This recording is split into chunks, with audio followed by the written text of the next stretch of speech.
وفي فرقان الحميد. أعوذ بالله من الشيطان الرجيم. بسم الله الرحمن الرحيم. إن الله وملائكته يصلون على النبي يا أيها الذين آمنوا صلوا عليه وسلموا تسليما. اللهم صل على محمد وعلى آل محمد كما صليت على إبراهيم وعلى آل إبراهيم إنك حميد مجيد. اللهم بارك على محمد وعلى آل محمد كما باركت على إبراهيم وعلى آل إبراهيم إنك حميد مجيد. আলহামদুলিল্লাহ, সম্মানিত উপস্থিতি, আজ 10 জুলাই 2026 খ্রিস্টাব্দ, 26 আষাঢ় 1433 বঙ্গাব্দ, 24 মুহররম 1448 হিজরি, অর্থাৎ মুহররম মাসের চতুর্থ জুমায় মহান আল্লাহ পাক আমাদের সবাইকে বিভিন্ন রকম দুনিয়াবি ব্যস্ততা থেকে আড়াল করে নানান রকম অসুখ বিসুখ রোগ শোক বিপদ আপদ ঝড় বৃষ্টি থেকে হেফাজত করে সপ্তাহের সর্বশ্রেষ্ঠ দিনে সপ্তাহের সর্বশ্রেষ্ঠ ইবাদত জুমার নামাজ আদায় করার লক্ষ্যে পৃথিবীর সবচাইতে পবিত্রতম জায়গা আল্লাহর ঘর মসজিদে আসার তৌফিক দিয়েছেন। সেই জন্য অন্তরে অন্তঃস্থল থেকে সেই রবের দরবারে তারই শেখানো বাক্যে কালিমাতুশ শুকর আদায় করি আলহামদুলিল্লাহ। রব্বানা লাকাল হামদ হামদান কাসীরান তাইয়িবান মুবারাকান ফীহি। সকল প্রশংসা একজনের জন্য, তিনি কে? সম্মানিত উপস্থিতি, আজকে আমরা যে বিষয়ের উপর আলোচনা করব তার শিরোনাম হলো জান্নাতের অফুরন্ত নিয়ামত এবং জান্নাতীদের বৈশিষ্ট্য। যারা জান্নাতি মানুষ, যারা পরকাল দিবসে জান্নাতে প্রবেশ করবে, তাদের বৈশিষ্ট্য কেমন হবে, এটা হচ্ছে আজকের আলোচনার মুখ্য বিষয়। সম্মানিত উপস্থিতি, আল্লাহ পাক রব্বুল আলামিন মানুষকে সৃষ্টি করেছেন তার ইবাদতের জন্য এবং পৃথিবীতে প্রেরণ করেছেন পরীক্ষার জন্য। আমাদের প্রত্যেকের জন্য আল্লাহ পাক রব্বুল আলামিন নির্ধারিত সময় বেঁধে দিয়েছেন, যাতে করে এই নির্দিষ্ট সময়ের মধ্যে মানুষ আমল করে তার পরকালীন জীবনের পাথে সংগ্রহ করে পরকালীন জীবনের চূড়ান্ত গন্তব্যস্থল নির্ধারণ করতে পারে। তো দুনিয়াতে আসার পর যারা আল্লাহ পাক রব্বুল আলামিনের আদেশ নিষেধগুলো মেনে চলে, যারা রাসূলের দেখানো পদ্ধতি অনুযায়ী জীবন পরিচালনা করে, যারা জীবনের প্রত্যেকটা কাজ ইসলামের বিধি নিষেধ মোতাবেক করে, মৃত্যুর পর সরাসরি তাদেরকে কোথায় নেওয়া হবে? জান্নাতে। সম্মানিত উপস্থিতি, আমরা সবাই সুখ শান্তি আরাম আয়েশ আর ভোগ বিলাসিতা চাই, ঠিক কিনা? তো জান্নাত হলো চিরস্থায়ী সুখ শান্তি আরাম আয়েশ আর ভোগ বিলাসিতার জায়গা। আমরা সবাই নেতৃত্ব ও কর্তৃত্ব চাই, চাই না? জান্নাত হলো চিরস্থায়ী নেতৃত্ব ও কর্তৃত্বের জায়গা। আমরা সবাই চাই মানুষ আমাদেরকে রেসপেক্ট করুক, আমাদের কথা শুনুক, আমাদের আনুগত্য করুক, যেখানে যাই সেখানে যেন মানুষ আমাকে সম্মান করে। তো জান্নাত হচ্ছে চিরস্থায়ী আপনার কি সম্মান লাভ করা, এরপর চিরস্থায়ী নেতৃত্ব ও কর্তৃত্বের জায়গা। পরকাল দিবসে আল্লাহ পাক রব্বুল আলামিন জান্নাতীদেরকে এমন নেতৃত্ব ও কর্তৃত্ব দিবেন যা দুনিয়ার কোনো মানুষকে দেন নাই, কোনো রাজা বাদশাহ নেতা নেত্রীকে দেন নাই। আল্লাহ পাক রব্বুল আলামিন পরকাল দিবসে জান্নাতীদেরকে এমন সম্মান দিবেন যে সম্মান দুনিয়ার কোনো মানুষ আজ পর্যন্ত লাভ করে নাই এবং এটার কথা তারা চিন্তাও করতে পারে নাই। এখন কেমন সম্মান, কেমন নেতৃত্ব, কেমন কর্তৃত্ব দেখেন। দুনিয়ার রাজা বাদশাহ নেতা নেত্রী যারা আছে, আমরা দেখছি এরা চাইলেও নিজেদের ইচ্ছা মতো সারা জীবন ক্ষমতায় অধিষ্ঠিত থাকতে পারে না। এরা চাইলে সব জায়গায় নিজেদের ক্ষমতা প্রয়োগ করতে পারে না। আবার এরা চাইলেও সবার উপর ক্ষমতা প্রয়োগ করতে পারে না। এরা চাইলে সবার কাছ থেকে সম্মান আদায় করে নিতে পারে না, ঠিক কিনা?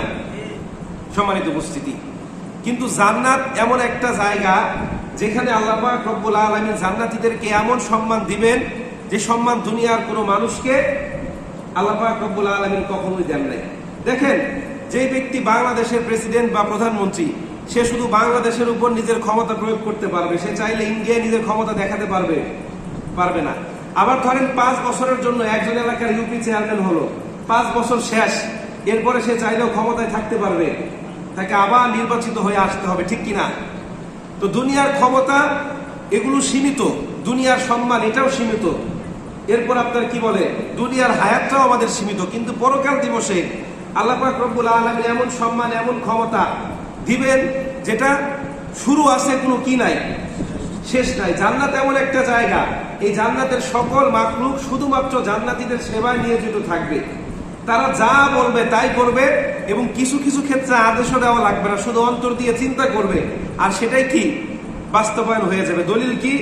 সূরাতুল হামিম সাজদার 31 নম্বর আয়াত, আল্লাহ পাক বলছেন, ওয়ালাকুম ফিহা মা তাশতাহি আনফুসুকুম ওয়ালাকুম ফিহা মা তাদউন। সেখানে তারা যা চাইবে তাই দেওয়া হবে, তারা যা আদেশ করবে তাদের প্রত্যেকটা আদেশ বাস্তবায়ন করা হবে। সম্মানিত উপস্থিতি, এবার আসেন আমরা একটু জানার চেষ্টা করি, আমরা যে জান্নাত বলি, এই জান্নাতটা আসলে কি জিনিস, জান্নাত শব্দের অর্থ কি, কারাই বা সেখানে থাকবে।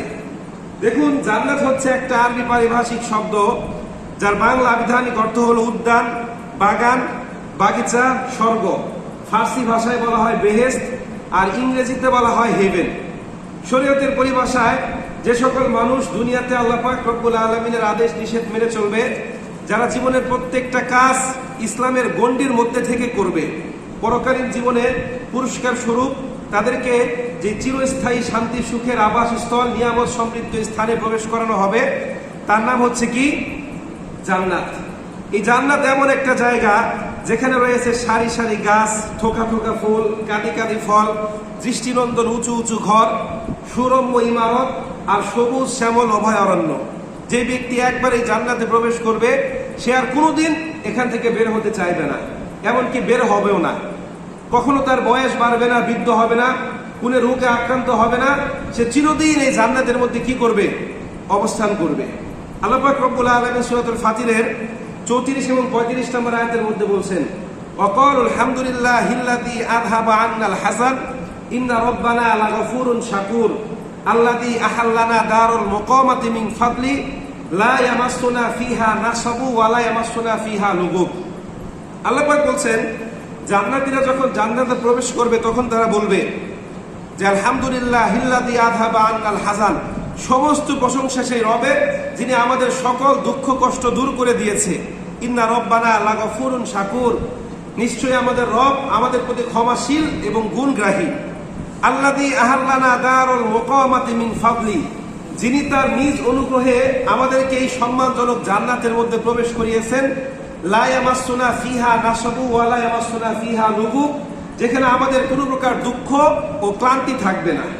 সম্মানিত উপস্থিতি, এবার আমরা জানার চেষ্টা করি জান্নাতটা আসলে কাদের জন্য প্রস্তুত করা হয়েছে এবং সেখানে প্রবেশ করতে কি কি যোগ্যতা লাগবে। আল্লাহ পাক রব্বুল আলামিন সূরাতুন নাবার 31 থেকে 37 নম্বর আয়াতের মধ্যে বলছেন, ইন্নালিল মুত্তাকিনা মাফাজা হাদাইকা ওয়া আ'নাবা ওয়া কাওয়াইবা আতরাবা ওয়া কা'সান দিহাকা লা ইয়াসমাউনা ফিহা লাগওয়া ওয়ালা কিযাবা জাযাআম মির রাব্বিকা আতাআন হিসাবা রব্বিস সামাওয়াতি ওয়াল আরদ ওয়া মা বাইনাহুমা রাহমানি লা ইয়ামলিকুনা মিনহু খিতাবা। অত্যন্ত চমৎকার অর্থ। আল্লাহ পাক বলছেন, ইন্নালিল মুত্তাকিনা মাফাজা, নিশ্চয়ই মুত্তাকিদের জন্য রয়েছে একটা মহা সাফল্যের জায়গা। হাদাইকা ওয়া আ'নাবা, যেখানে তাদের জন্য থাকবে বাগ, বাগিচা এবং আঙুর। ওয়া কাওয়াইবা আতরাবা, এবং নবযৌবনা সমবয়সী নারী। ওয়া কা'সান দিহাকা, সেই সাথে উচ্ছ্বাসিত পানপাত্র। লা ইয়াসমাউনা ফিহা লাগওয়া ওয়ালা কিযাবা, সেখানে তারা কোনো প্রকার আজে বাজে এবং মিথ্যে কথা শুনবে না। জাযাআম মির রাব্বিকা আতাআন হিসাবা, এগুলো হচ্ছে তোমাদের রবের পক্ষ থেকে তোমাদের কৃতকর্মের যথাযথ প্রতিদান। রব্বিস সামাওয়াতি ওয়াল আরদ ওয়া মা বাইনাহুমা রাহমানি লা ইয়ামলিকুনা মিনহু খিতাবা, এগুলো তোমাদের সেই রবের পক্ষ থেকে যিনি আসমান জমিন এবং উহার মধ্যবর্তী যা কিছু আছে এই সব কিছুর মালিক, সেদিন তার সামনে কথা বলার সাহস কারো থাকবে না। দেখুন, এগুলো হচ্ছে এই আয়াতের সরল অনুবাদ।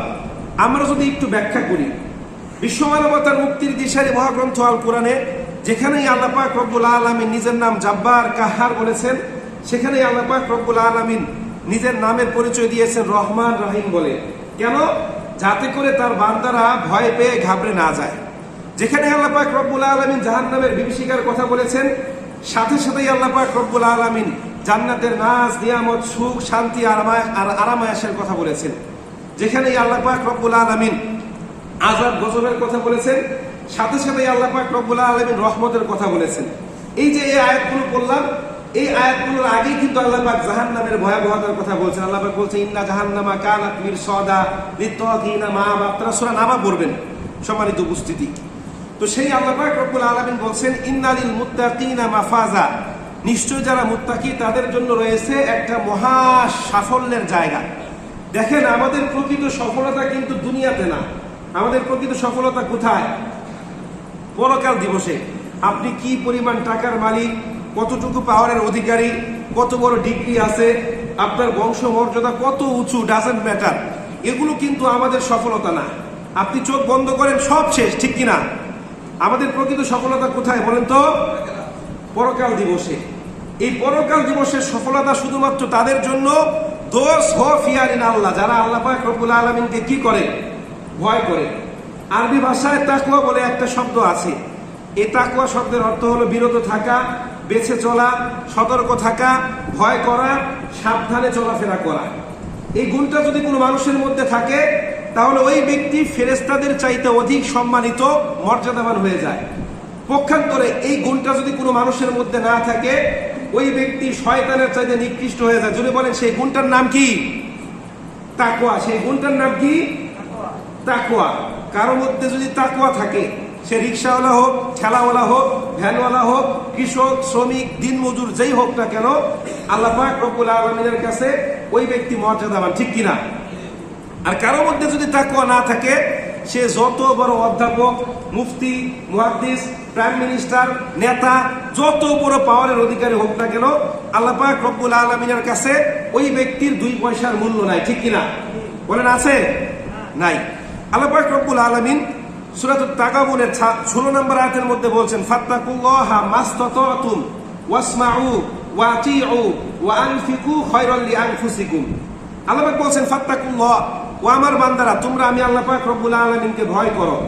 মাসতাতাতুম, যতটুকু ভয় করা সম্ভব, যতটুকু ভয় করা দরকার। ওয়াসমাউ, তোমরা আমি আল্লাহ পাক রব্বুল আলামিনের কথা শ্রবণ করো। ওয়া আতিউ, আমি আল্লাহর আনুগত্য করো। ওয়া আনফিকু, আমি আল্লাহর রাস্তায় ব্যয় করো। খায়রাল লিআনফুসিকুম, এটাই তোমাদের জন্য উত্তম, এটাই তোমাদের জন্য কল্যাণকর। দেখেন, এই যে ব্যবসায় 2 নাম্বারি, এরপর কাজে ফাঁকি, খাদ্যে ভেজাল, মাপে কম, এগুলো করে কি লাভ? আমরা মনে মনে করি যে এগুলো করে মনে হয় আমরা অনেক লাভ করছি। প্রতিদিন যদি 100 গ্রাম করে ওজনে কম দেয় একবার বিক্রিতে, 10 বার বিক্রি করলে 1 কেজির সমান লাভ, ঠিক কিনা? এভাবে দেখা যায় 1 কেজি গরুর গোশতের সমান লাভ করলে 800 টাকা আমার লাভ হয়ে যাচ্ছে। প্রতিদিন যদি একটু একটু কাজে ফাঁকি দিয়ে তাড়াতাড়ি বাসায় চলে আসি, তাহলে দেখা যায় আমি একটু পরিবারকে সময় দিতে পারছি। এরপর কি খাদ্যে ভেজাল মিশিয়ে যদি ওজন বাড়িয়ে আর একটু বেশি দিতে পারি, আমার মনে হয় আমি লাভ করছি, ঠিক কিনা? কোনো লাভ নাই। চোখ বন্ধ করার পর দেখা যাবে সব লাভ ক্ষতির হিসাব শেষ। শুধুমাত্র লোকসান আর ক্ষতি ছাড়া জীবনে কিছুই অর্জন করতে পারি নাই, ঠিক কিনা? সম্মানিত উপস্থিতি, দেখেন আল্লাহ পাক রব্বুল আলামিন সূরাতুন নাজিয়াতের 40 নম্বর আয়াতের মধ্যে বলছেন ওয়া আম্মা মান খাফা মাকামা রাব্বিহি ওয়া নাহান নাফসা আনিল হাওয়া। আর যে ব্যক্তি, একটু মনোযোগ সহকারে শুনবেন, আমার কথা বলতে কষ্ট হচ্ছে, 2 দিন যাবত ঠান্ডা। আল্লাহ পাক বলছেন ওয়া আম্মা মান খাফা মাকামা রাব্বিহি, যেই ব্যক্তি তার রবের সামনে দাঁড়ানোকে ভয় করে। চোখ দিয়ে চিন্তা করে, চোখ বন্ধ করে, যেই ব্যক্তি তার রবের সামনে দাঁড়ানোকে ভয় করে। ওয়া নাহান নাফসা আনিল হাওয়া, শুধুমাত্র ভয় করে সীমাবদ্ধ নয়, আল্লাহ পাক রব্বুল আলামিনকে ভয় করে নিজের নফসকে আনিল হাওয়া, পাপ কাজ থেকে, খারাপ কাজ থেকে, অন্যায় থেকে, অপরাধ থেকে বিরত রাখে। ফাইনাল জান্নাতা হিয়াল মাওয়া, ওই ব্যক্তির জন্য রয়েছে কি? জান্নাত। দেখেন, যেখানে আল্লাহ পাক রব্বুল আলামিন জান্নাতের কথা বলেছেন, এক জায়গায় বলে নাই যে শুধুমাত্র নামাজ পড়লে জান্নাত, রোজা রাখলে জান্নাত, হজ করলে জান্নাত, উমুক করলে জান্নাত। আল্লাহ পাক যেখানেই জান্নাতের কথা বলেছেন এর আগে খৌফ অথবা তাকওয়া এই দুইটা শব্দ ব্যবহার করেছেন। এর মানে যারা আল্লাহকে ভয় করে তারাই কি বলেন বলেন তারা কি জান্নাতি। এই জান্নাতীদের একটা বৈশিষ্ট্য হচ্ছে তারা কখনো খামখেয়ালিপনা করে না, তাদের মধ্যে কোনো প্রকার স্বেচ্ছাচারিতা থাকে না, নিজেদের যখন যা ইচ্ছা তা তারা করতে পারে না। অনেক ক্ষেত্রে তারা কি করে নফসের চাহিদাকে অপূর্ণ রেখে আল্লাহ পাক রব্বুল আলামিনের চাহিদাগুলোকে কি করে বাস্তবায়ন করে। যারা এটা করতে পারে তাদের জন্য রয়েছে কি জান্নাত। আল্লাহ পাক বলছেন ওয়া আম্মা মান খাফা মাকামা রাব্বিহি ওয়া নাহান নাফসা আনিল হাওয়া, যারা আল্লাহর সামনে দাঁড়ানোকে ভয় করে, একটা খারাপ কাজ করে একটু উপার্জনের সুযোগ আছে কিন্তু সে ভয় করলো যে না আমাকে তো আমার রবের সামনে দাঁড়াতে হবে, এই চিন্তা করে সেই খারাপ কাজটা থেকে নিজেকে বিরত রাখলো। আল্লাহ পাক বলছেন কি ফাইনাল জান্নাতা হিয়াল মাওয়া, তাদের জন্য রয়েছে কি জান্নাত। এবার আসেন কেমন হবে সেই জান্নাত, সেখানে কি কি থাকবে আমরা একটু কনসেপ্ট নেওয়ার চেষ্টা করি। আল্লাহ পাক রব্বুল আলামিন সূরা আল ইমরানের 133 নম্বর আয়াতের মধ্যে বলছেন ওয়াসারিউ ইলা মাগফিরাতিম মির রাব্বিকুম ওয়া জান্নাতিন আরদুহাস সামাওয়াতু ওয়াল আরদ উইদ্দাত লিল মুত্তাকিন। দেখেন এখানেও তাকওয়ার কথা। আল্লাহ পাক বলছেন ও আমার বান্দারা তোমরা দৌড়াও কোন দিকে? আল্লাহর ক্ষমা এবং জান্নাতের দিকে। কেমন জান্নাত? আরদুহাস সামাওয়াতু ওয়াল আরদ, যার প্রস্থ হবে আসমান এবং জমিনের সমান, উইদ্দাত লিল মুত্তাকিন, যেটা প্রস্তুত করা হয়েছে শুধুমাত্র মুত্তাকিদের জন্য, যারা আল্লাহ পাক রব্বুল আলামিনকে ভয় করে। এখন দেখেন এই আয়াতে দেখবেন আল্লাহ পাক বলছেন জান্নাতের প্রস্থ হবে আসমান এবং জমিনের সমান। এখন আসমান এবং জমিন কত বড়? এই যে আসমান জমিন যা আমরা আমাদের চোখ দিয়ে দেখি, এটা কোথায় শুরু কোথায় শেষ একমাত্র যিনি ভালো জানেন তিনি কে? আল্লাহ পাক রব্বুল আলামিন। এখন আসমান জমিন যা আমরা দেখি এটা কি এখানেই শেষ? না, আল্লাহ পাক রব্বুল আলামিন 6টা স্তরে 7টা স্তরে এই আসমান এবং জমিনকে কি করেছেন? সৃষ্টি করেছেন। দুনিয়ার মানুষ প্রথম স্তর দেখার পর দ্বিতীয় স্তর কোথায় সেটা খুঁজে পায় না। আপনারা কেউ বলতে পারবেন যে আসমান এখান থেকে শুরু হয়েছে ওখানে গিয়ে শেষ হয়েছে? দুনিয়ার কোনো বিজ্ঞানী বলতে পারবে? এবার জাস্ট আপনাদেরকে একটা আইডিয়া দেওয়ার জন্য, একটা কনসেপ্ট দেওয়ার জন্য প্রশ্ন করি, এই গোটা পৃথিবী ভ্রমণ করেছেন এমন কেউ এখানে আছে? একটু আমার সাথে সাথে উত্তর দেবেন, এমন কেউ এখানে আছে? আমাদের এশিয়া মহাদেশের 48টা দেশ, বাংলাদেশ, ভারত, পাকিস্তান, আফগানিস্তান, শ্রীলঙ্কা, মালদ্বীপ, Nepal, Laos, Cambodia, Vietnam, Malaysia, Indonesia, Japan, উত্তর কোরিয়া, দক্ষিণ কোরিয়া, এরপর আপনার কি বলে ব্রুনাই, সৌদি আরব, কাতার, কুয়েত, ইয়েমেন, বাহরাইন, মনে হয় 24-25টা হয়ে গিয়েছে। আমি সবগুলো বলতে পারবো। এই এশিয়া মহাদেশের যে দেশগুলো ভ্রমণ করেছেন এমন কেউ এখানে আছে? নাই। আচ্ছা, পুরা বাংলাদেশটা ভ্রমণ করেছেন এমন কেউ আছে? ধরে নিলাম আমরা তর্কের খাতিরে যে আমাদের 64টা জেলা ভ্রমণ করেছেন এমন একজন এখানে আছে। আচ্ছা, এই 64টা জেলায় কয়টা উপজেলা? 495টা, সরি 500টা, কারণ কয়েকদিন আগে গ্যাজেটে হয়েছে। উপজেলা কয়টা? 500টা। এই 500টা উপজেলায় কত হাজার ইউনিয়ন, কত হাজার গ্রাম, কত লক্ষ পাড়া, কোন জায়গায় আপনি গিয়েছেন? দেখেন বাংলাদেশটা কত ছোট, মাত্র 56,000 বর্গ মাইল, ঠিক কিনা? এই বাংলাদেশের চাইতে বড় কে? ভারত। কত গুণ বড়? 22 গুণ। ভারতের চাইতে বড় চায়না, চায়নার চাইতে বড় ইউএসএ, ইউএসএর চাইতে বড় কানাডা, কানাডার চাইতে পৃথিবীর সবচেয়ে বড় দেশ কোনটা? রাশিয়া। এই যে দেশগুলো বললাম এগুলো সহ মোট 193টা দেশ জাতিসংঘের সদস্য আর 195টা দেশ রাষ্ট্র পৃথিবীতে আছে। 2টা দেশ পরাধীন, একটা হচ্ছে আপনার ফিলিস্তিন, আরেকটা কি ভ্যাটিকান সিটি। এই সবগুলো সহ কি আমাদের পৃথিবী স্থলভাগ। এরপরে দেখেন প্রশান্ত মহাসাগর, আটলান্টিক মহাসাগর, ভারত মহাসাগর, উত্তর সাগর, দক্ষিণ সাগর, ভূমধ্য সাগর, লোহিত সাগর, সব মিলিয়ে এই পৃথিবী, ঠিক কিনা? এই পৃথিবীটা কত ছোট, ওই যে সূর্যটা আমাকে আপনাকে আলো দেয়, এই পৃথিবীর চাইতে কত গুণ বড়? 13 লক্ষ গুণ বড়। কয় গুণ বড়? আমরা দেখি এটা দেখা যায় কিসের মতো? একটা ছোট ফুটবল অথবা রুটির টুকরার মতো, ঠিক কিনা? এই সূর্যের চাইতে লক্ষ লক্ষ গুণ বড় গ্রহ, নক্ষত্র, ধূমকেতু, নিহিরিকা পুঞ্জ আছে না নাই? আছে না নাই? এই সব কিছু মিলিয়ে আমাদের একটা পৃথিবী। এর মানে এই সব কিছু হচ্ছে প্রথম আসমানের নিচে, কোরআনের ভাষ্য অনুযায়ী। এগুলো যদি প্রথম আসমানের নিচে হয় তাহলে প্রথম আসমান কত বড়? প্রথম আসমান এত বড় হলে দ্বিতীয় আসমান কত বড়? তৃতীয় আসমান, চতুর্থ আসমান, পঞ্চম আসমান, সপ্তম আসমান কত বড়? আল্লাহ পাক বলছেন যে আমি তোমাদের জন্য এমন জান্নাত তৈরি করেছি যার প্রস্থ হবে আসমান এবং জমিনের সমান। জুড়ে বলেন সুবহানাল্লাহ। এখন সবচেয়ে ছোট জান্নাত যার হবে তার দৈর্ঘ্য হবে কতটুকু জানেন আপনারা? 10টা দুনিয়ার সমান। কিসের সমান? এখন এই কথাগুলো আমি কেন বললাম? নিজের পাণ্ডিত্য জাহির করতে। না, আপনাদেরকে নির্বুত প্রমাণ করতে, আপনাদেরকে না, আমি সহ। দেখেন দুনিয়ার মানুষ 100 টাকা জায়গার জন্য ভাইয়ের মাথায় বাড়ি মারে, বোন ভাইয়ের নামে মামলা করে, এই প্রতিবেশী এক জায়গায় থাকি একটা গাছ নিয়ে একজন আরেকজনের সঙ্গে ঝগড়া করে কি করে না? কিন্তু এই যে এত বড় জান্নাত 10টা দুনিয়ার সমান, এই জান্নাতের জন্য কে কার সঙ্গে প্রতিযোগিতা করছি বলেন তো? এর মানে কি আমরা বোধ শক্তি সম্পন্ন নাকি নির্বোধ? এই দুনিয়ার সুখ শান্তি আরামায়েশ এই সবকিছু উপস্থিত নাকি অনুপস্থিত? এই সবকিছু কি চিরস্থায়ী না ক্ষণস্থায়ী? ক্ষণস্থায়ী। চিরস্থায়ী না ক্ষণস্থায়ী? জান্নাত কি চিরস্থায়ী না ক্ষণস্থায়ী? এর মানে আপনি আজকে 2 নাম্বারে করে 5 লাখ টাকা উপার্জন করেছেন, এই টাকা খেতে পারবেন কিনা তার কোনো সার্টেনিটি আছে? আচ্ছা সবাই একটু চোখ বন্ধ করেন তো। চোখ বন্ধ করলে কি দেখা যায় বলেন তো? কি দেখা যায়? অন্ধকার। অন্ধকারের আরেকটা প্রতিশব্দ হচ্ছে কবর, ঠিক কিনা? এর মানে আপনি চোখ বন্ধ করলে আপনার নিয়ার ফিউচার দেখতে পাচ্ছেন যে আজকে যদি আমি মারা যাই কালকে আমার ভবিষ্যৎ কোথায়? কবর। এটার জন্য আপনি কতটুকু প্রিপারেশন নিয়েছেন বলেন? আপনাদের কাছে প্রশ্ন রেখে গেলাম। 1 ফুটা জায়গার জন্য মারামারি করেন, আর এই কত আসমান জমিন এই সব কিছুর চাইতে বড় হচ্ছে জান্নাত, এটার জন্য আমাদের কোনো কি নাই? প্রতিযোগিতা নাই। আজকের আলোচনার শিরোনাম কি ছিল? জান্নাতীদের বৈশিষ্ট্য এবং জান্নাতের নিয়ামত। এবার আসেন জান্নাতীদের বৈশিষ্ট্য এবং জান্নাতের কিছু বৈশিষ্ট্য নিয়ে আলোচনা করি। কিতাবের নাম সুনান তিরমিজি, হাদিস নাম্বার 2560। হাদিসের বর্ণনাকারী হযরত আবু হুরায়রা রাদিয়াল্লাহু তাআলা আনহু, তিনি বলছেন, ক্বালা রাসূলুল্লাহ সাল্লাল্লাহু আলাইহি সাল্লাম লাম্মা খালাকাল্লাহুল জান্নাহ ফাকালা জিবরিল ইযহাব ইলাইহা ফানজুর। রাসূল বলেন যে আল্লাহ পাক রব্বুল আলামিন যখন জান্নাত সৃষ্টি করলেন তখন সাইয়েদনা জিবরাইল আলাইহিস সালাতু ওয়াস সালামকে বললেন, ইযহাব ইলাইহা ফানজুর, হে জিবরিল তুমি জান্নাতে যাও এবং এটা পরিদর্শন করে আসো, আমাকে জানাও এটা কেমন হচ্ছে। তো জিবরাইল আলাইহিস সালাতু ওয়াস সালামের কতগুলো ডানা বলেন তো? হ্যাঁ, 600। এই 600 ডানা দিয়ে সে উঠতে উঠতে জান্নাত দেখে আসলেন। দেখে আসার পর সে এতটা মানে আশ্চর্যান্বিত হয়ে গিয়েছে, সে এতটা বিস্ময়কর হয়ে গিয়েছে, সে আল্লাহকে বলছে, আল্লাহ আপনার ইজ্জতের কসম, আপনার জালালিয়াতের কসম, এই জান্নাত এত সুন্দর, এত সুন্দর, আপনার যেই বান্দা এই জান্নাতের কথা শুনবে সেই এই জান্নাতে প্রবেশ করার জন্য পাগল হয়ে যাবে। এরপর আল্লাহ পাক রব্বুল আলামিন এই জান্নাতে যাওয়ার রাস্তাটা কঠিন করে দিলেন এবং জান্নাতের চারপাশে কষ্টদায়ক জিনিস দ্বারা বেষ্টনী দিয়ে দিলেন এবং জিবরিলকে বললেন, ইযহাব ইলাইহা ফানজুর, তুমি আবার যাও জান্নাতটা দেখে এসে আমাকে জানাও। সে আবার তার এই 600 ডানা দিয়ে উঠতে উঠতে জান্নাতে গেল।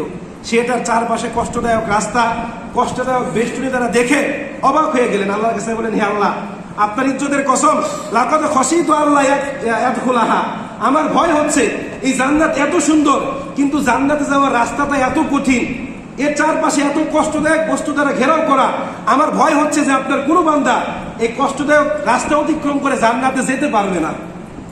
এরপর রাসূল বলেন, ফালাম্মা খালাকাল্লাহুন নার, আল্লাহ পাক রব্বুল আলামিন আবার কি সৃষ্টি করলেন? জাহান্নাম, এবং বললেন, ইযহাব ইলাইহা ফানজুর, হে জিবরিল তুমি যাও জাহান্নামটা দেখে আসো। সে দেখে আসার পর আল্লাহকে বলে, আল্লাহ আপনার ইজ্জতের কসম, এই জাহান্নাম এত আযাব, এত শাস্তি, এত কষ্টদায়ক জায়গা, আপনার কোনো বান্দা যদি এই জাহান্নামের কথা শুনে সে যে কোনো উপায়ে হোক এটা থেকে বাঁচার চেষ্টা করবে, এখানে যদি যাওয়া না লাগে এই জন্য যা যা করা দরকার সে তাই করবে। তখন আল্লাহ পাক রব্বুল আলামিন এর চারপাশটা চাকচিক্যময়, আরামদায়ক এবং লোভনীয় জিনিস দ্বারা বেষ্টনী দিলেন, রাস্তাটাও মসৃণ করে দিলেন, সুন্দর করে দিলেন, কমফোর্টেবল করে দিলেন।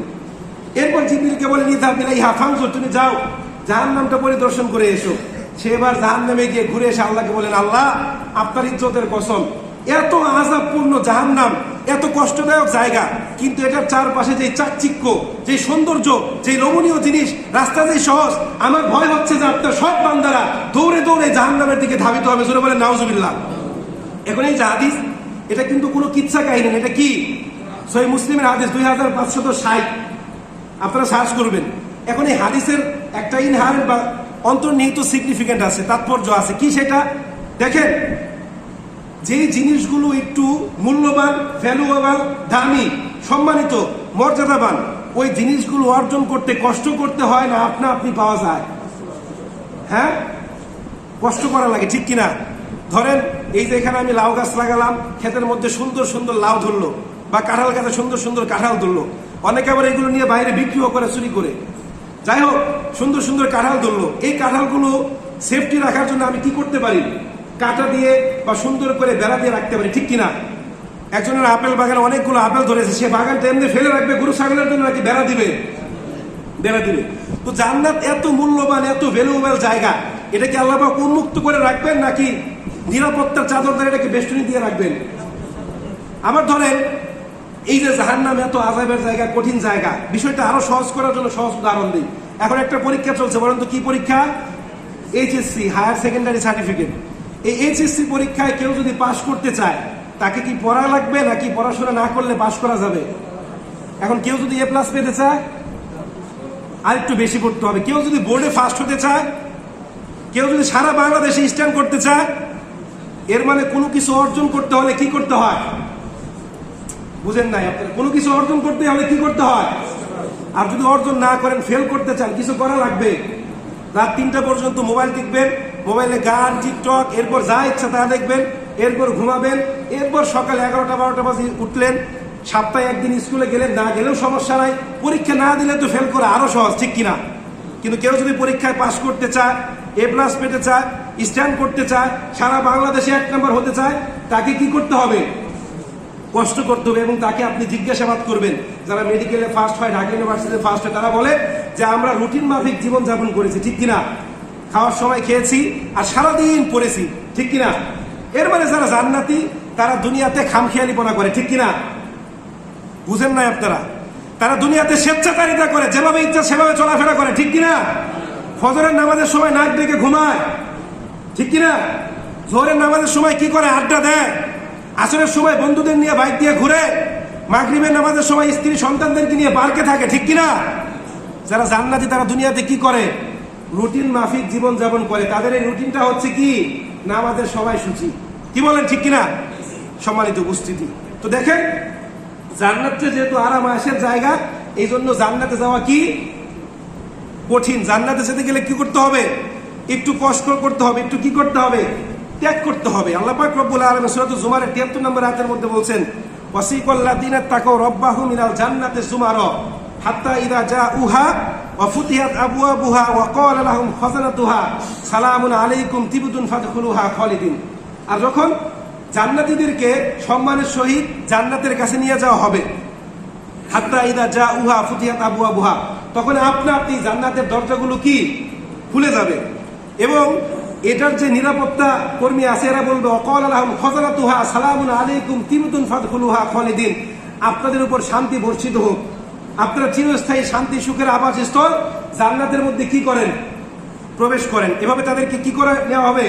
জান্নাতের মধ্যে নিয়ে যাওয়া হবে। আল্লাহ পাক রব্বুল আলামিন সূরাতুল হামিম সূরাতুস সাজদার 17 নম্বর আয়াতের মধ্যে বলছেন, ফালা তা'লামু নাফসুম মা উখফিয়া লাহুম মিন কুররাতি আ'ইনিন জাযাআম বিমা কানু ইয়ামালুন।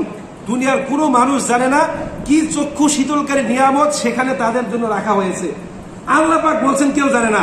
আমি সলিমউদ্দিন আপনাদেরকে কিভাবে বোঝাবো? আপনারা যেরকম রক্তে মাংসে করা মানুষ, আমিও একই রকম মানুষ, ঠিক কিনা? দেখেন, কিতাবের নাম সহিহ মুসলিম, হাদিস নাম্বার 6871। এই হাদিসের মধ্যে আল্লাহ পাক রব্বুল আলামিন বলেন। এখন আপনারা বলেন, হুজুর হাদিসে আল্লাহ বলেন আবার কিভাবে? অনেকে আছে হাদিস পারেন, এরকম মানুষ আছে না নাই? বলেন, হাদিস পারেন এরকম মানুষ আছে না নাই?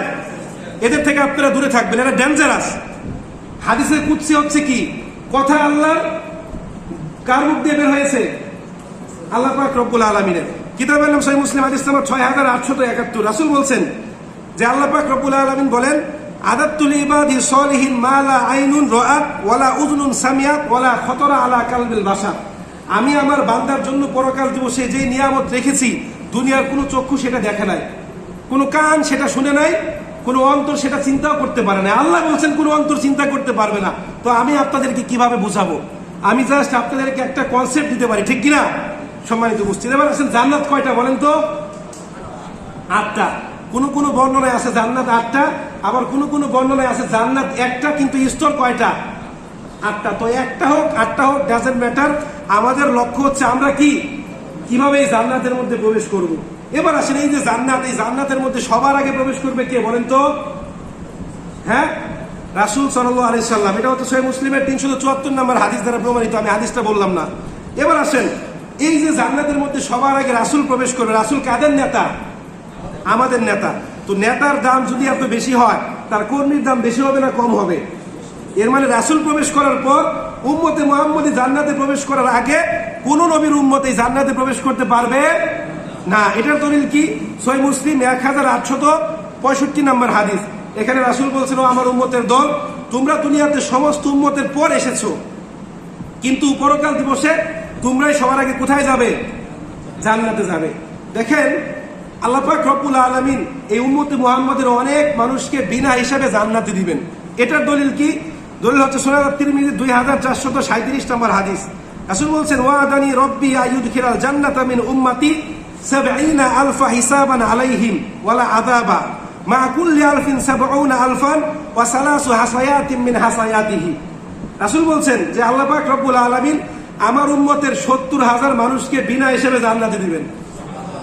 মানে আপনারা মনে হয় 70,000-এর মধ্যে নাই, এই জন্য সুবহানাল্লাহ বললেন না।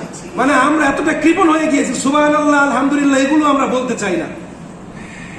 এরপর রাসূল বলছেন যে 70,000-এর প্রত্যেক হাজারের সঙ্গে আরো 70,000 করে মানুষকে আল্লাহ পাক রব্বুল আলামিন জান্নাতে দিবেন।